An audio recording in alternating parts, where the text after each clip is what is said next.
guys, Coach Becca here from Powerline. I want to show you a drill this week that I call arm whips. And basically what this is it's kind of a variation on snapping. So snap drills, basically we're going to open our body up, we're going to let that ball just kind of snap through our fingertips as we go through that snap. Arm whips is a little bit different because we're going to actually try to involve the arm a little bit more. So this is a drill that, should you be pitching to a catcher, that we want to make sure we get enough distance, not so much as a K drill because we're not going to be stepping and dragging, right?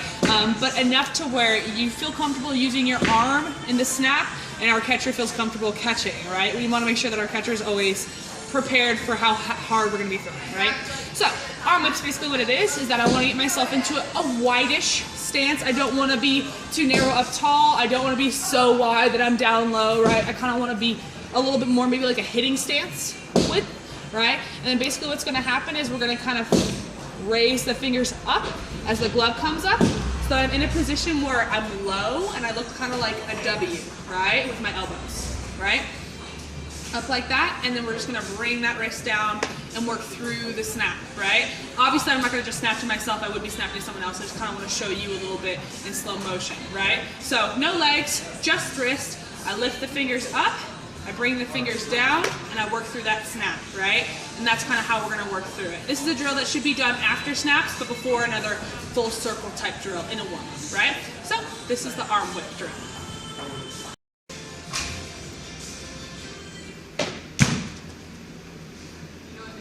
So notice it's a little more than a snap, a little less than a K drill. Some people might refer to this as a T drill. I don't really like that, just because it tends to make girls want to go out straight with their arms like this, and you see right away my shoulders are up, they're tight. We want to make sure that those shoulders stay loose and low, and for that to happen, the elbows have to have a slight bend in them, right? Okay, so we're in that wide stance. I let my hands kind of float up, and then I work right through that snap, where I'm letting that ball roll to my fingertips, so I'm getting maximum spin, and then I'm whipping those fingers forward so that I can launch that ball off my fingertips and have some good speed, right? Fingers up, let it roll, snap through it. That one I let it roll just a little bit too far. You see it kind of tails down a little bit. That's how kids accidentally throw that drop ball, right? Not a big deal unless we can't control it, right? And so as they work through this drill, we want to make sure that they're taking their time. Notice I'm not rushing. I'm getting my feet set first.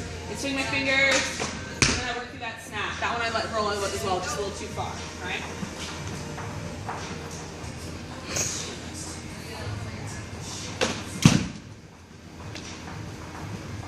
And now, if they're working into a net, what we want to make sure happens is that we hear a little bit of sound when it hits the net, right?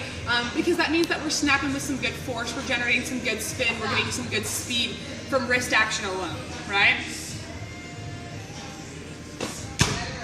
A little bit of sound.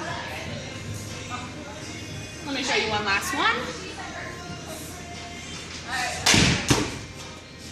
That's the arm whip drill. A nice beginning drill to kind of help us work on that snap, but it's a little bit more than just snap, right? Thanks guys, we'll see you later.